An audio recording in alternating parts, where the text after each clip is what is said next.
आदाब और नमस्कार। आप देख रहे हैं बेंगलुरु अखबार। मुद्दई लाख बुरा चाहे तो क्या होता है, वही होता है जो मंजूर खुदा होता है। 2020 11 अगस्त को जो मेरे पीछे आप देख रहे डीजे हल्दी स्टेशन में यहाँ पर और केजे हल्दी स्टेशन के पास एक हादसा हुआ था।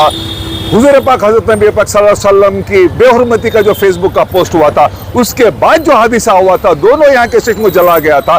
500 लोगों से ज्यादा की गिरफ्तारी हुई थी। तो उसके बाद 3000 से ज्यादा लोग बेंगलुरु से घर छोड़कर बेघर होकर चले गए थे। उसके बाद एक लंबा प्रोसेस चला अदालत में, सबको बेल मिली, लेकिन बदकिस्मती से 37 लोगों को कभी बेल ना हो पाई। 5 साल के बाद भी आज भी पारापन अग्रहारा में वहां पर जेल में है।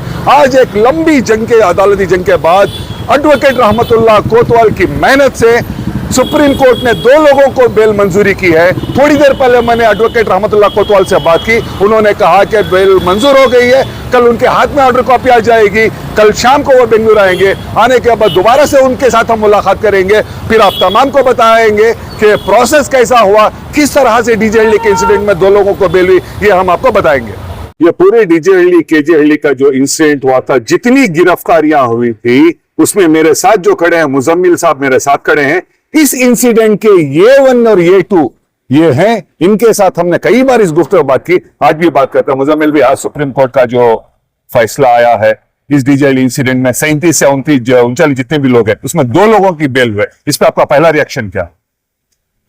अल्हम्दुलिल्लाह, मैं सबसे पहले तो अल्लाह सुब्हानहू तआला का शुक्रिया अदा करता हूँ और उसके बाद सुप्रीम कोर्ट फिर से एक बार ये साबित करने में कामयाब रहा कि सुप्रीम कोर्ट के आगे कोई बड़ा नहीं है।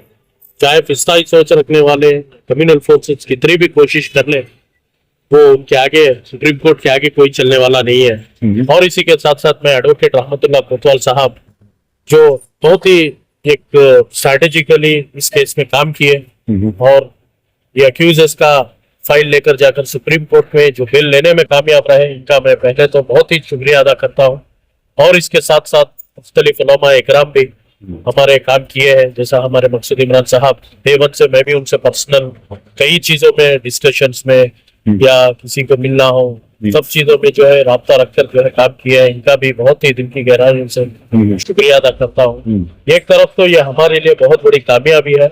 इंशाअल्लाह इसी ऑर्डर को रखकर आने वाले दिनों में जो बाकी विक्टिम्स जो है, जो आप विक्टिम्स कहते हैं, एक्यूज नहीं कहते हैं सर। देखिए, ये एक पॉलिटिकली मोटिवेटेड एजेंडा था बस, जिसे पॉलिटिकली मोटिवेट कर कर एक रिलीजियस एंगल में चेंज कर कर जो एक मामूली दंगे फसादात के जैसे केस को यूएपीए जो लगाया गया, ये सबसे बड़ा जो है एक क्या है, ये सबसे बड़ा एक नाइंसाफी हमारे साथ हुई थी ये केस में। और ये एक तरफ से हमारी कामयाबी भी है और सबसे बड़ी चीज जो है, ये पूरी कौम की और पूरी कम्युनिटी के लिए ये बहुत बड़ा जो है एक सबक है।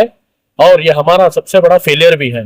फेलियर किस लिए पूछेंगे, अगरचे एक मामूली केस में 6 साल अगरचे बेकसूर होते हुए, कोई भी उसमें जितने लोग हैं उसमें कहीं पर भी आप देखो ना तो वीडियो में कोई है, बहुत से लोग उसमें लोकेशन में ही नहीं है उसमें, और चंद लोग जो है वीडियो में खड़े हैं। आप पर कितने केस हैं सर? मेरे पर तकरीबन 20 पर 9 केसेस है। 20 पर 9 केसेस में यूएपीए भी 2 स्टेशंस के यूएपीए है, 2 यूएपीए मेरे पर है।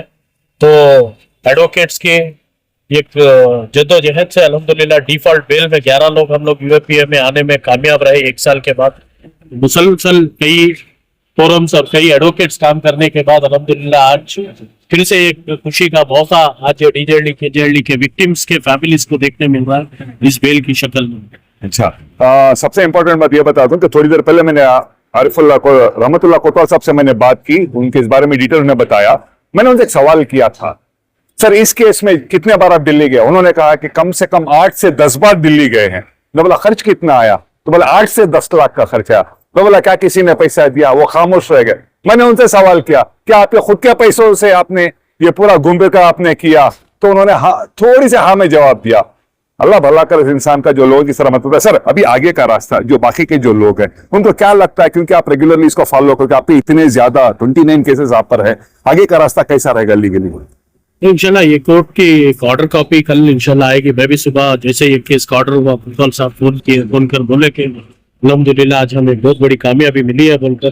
तो आगे के स्टेप्स जो है बोले हैं कि ऑर्डर कॉपी आने के बाद में दूसरे अफराद जो है साथियां जो जेल में है उनका जो है यहाँ पे हाईकोर्ट में ही डालकर, अगर चाहे हाईकोर्ट दे रहा है तो अल्हम्दुलिल्लाह ठीक है, नहीं तो इनको भी अगर से सुप्रीम कोर्ट जाना पड़ा तो सुप्रीम कोर्ट जाएंगे। आगे की कार्रवाई के लिए हम लोग इनको भी यही ऑर्डर को रेफर करके रिलीज कराएंगे बोलते हैं। और ये 20 पर 9 केसेस जो डाले हैं, जो अंदर जेल में है, इनके साथ साथ जो बाहर हम लोग रिलीज होकर आए, हमें भी कोई भी सुकून नहीं है इसमें, क्योंकि महीने के 26 दिन गवर्नमेंट हॉलीडेज और संडेज छोड़कर हर महीना हर दिन केस को जाना पड़ रहा है। और चंद साथियां इसमें कनेक्टेड रहने की वजह से, ऑलरेडी जुडिशियल कस्टडी में रहने की वजह से कोर्ट 14 दिन के ऊपर का डेट नहीं देता। अच्छा, जो ऑलरेडी साथियां जेल में ही इनके लिए ये रहने की वजह से 14 दिन के ऊपर का डेट नहीं देता कोर्ट। तो इस वजह से हर 1 से 20 पर 9 केस तक 14 तारीख तक केस चलता, फिर 15वें दिन से फिर वापस यही केसेस रिपीट होता है। तो इस तरह महीने के सिर्फ गवर्नमेंट हॉलीडेज और संडे सैटरडे छोड़कर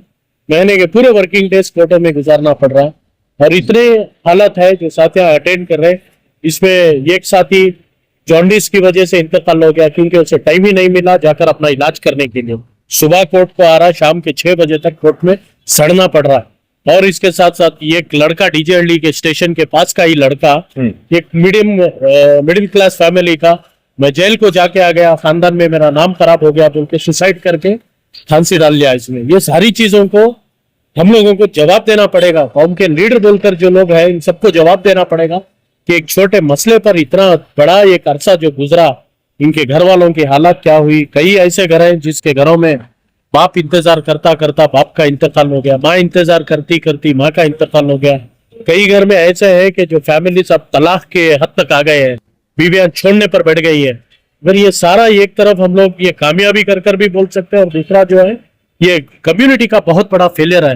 कोई कहने वाले ने बहुत खूब कहा है, जो कौम अपने मुद्दों को नहीं उठाती वो कौम अपने नौजवानों के लाशों को, जनाजों को खाने देती है बोलकर। तो ऐसा ही हुआ, जो हमारे इश्यूज पर शुरू से हम लोग जो है छोड़ते छोड़ते आए, जो लीडर्स बनाकर जिसे कौम के भेजे वो कहीं पर एक ब्रोकर्स का काम करने में बिजी हो गए। तो कौम की ऐसी हालत हो गई कि आज मेजर तबका जो है जेलों में दिखाई दे रहा है, बल्कि अपने आप को एक बेकसूर होते हुए भी प्रूव नहीं कर पा रहे हैं कि हम लोग बेकसूर हैं बोलकर। फिर भी ऐसे हालात में हिंदुस्तान के ऐसे एक वेव जो चल रहा है, ऐसे वेव में सुप्रीम कोर्ट जो डिसीजन दिया है, सुप्रीम कोर्ट फिर से एक बार कह दिया है कि supreme court is always the supreme बोलकर एक डिसीजन जो लिया है, मैं इसका फिर से एक बार जुडिशरी को शुक्रिया अदा करता हूँ। अस्सलाम वालेकुम, जय हिंद, जय कर्नाटक। Thank you. सबसे इंपॉर्टेंट बात इस केस को लेकर 5 साल 3 महीने हो गए इस केस में जिस तरह से जद्दोजहद चल रही है। उलमाए किराम हो, जितने कौम के लीडरान हो, सोशल वर्कर्स हो, सामाजिक लीडर्स हो, सियासी लीडर्स हो, कई लोगों की इसमें मेहनत लगी है। मीडिया वालों को आपने देखा किस तरह से डे वन से इसके केस के पीछे हम लगे हुए हैं। अब आगे का रास्ता क्या है? जितना मेरी रहमतुल्लाह कोतवाल साहब से बात हुई, जब वो आएंगे तो उनसे डिटेल में इंटरव्यू करेंगे। जितना मेरी बात बताता हूं, पहला काम है कि बेल को सिक्योर करना, उन पे बेल को उनको रिलीज करना। उसके बाद जो बाकी के लोग हैं, इस जजमेंट के ऑन बिहाफ अदालत से दुहाई मांगना कि इस तरह का या तो हाई कोर्ट में हो जाए तो हाई कोर्ट में, जैसा मुजम्मिल करते हैं, या वरना सुप्रीम कोर्ट जाकर उनको बेल लेना। ये एक बार जब सबकी बेल सिक्योर हो जाती है, फिर जरूरत पड़ती है जितने हमारे कौम के लीडर है, समाजी हो या सियासी लीडर हो या मजहबी लीडर हो, सोशल वर्कर्स हो, एजुकेटेड लोग हो या स्टूडेंट्स हो, लेडीज हो, सब मिलकर बैठकर आगे का रास्ता कैसे होना चाहिए, प्रोसीड कैसे केस करना चाहिए। देखिए, एक बात हम जरूर कह देते हैं, अगर किसी ने गुनाह किया है उसको तो सजा होनी चाहिए। कोर्ट में एविडेंस के हिसाब से अगर उसने किया है तो उसका सजा होनी चाहिए, उसको हम कभी भी सपोर्ट नहीं करते। लेकिन जो मासूम है उनको इंसाफ मिलना चाहिए, यह हमारी मांग है। देश और दुनिया की खबरों के लिए जुड़े रहे बेंगलुरु अखबार के साथ, मेरे साथी अरब जान के साथ मैं हूं अशफाक अहमद सिद्दीकी।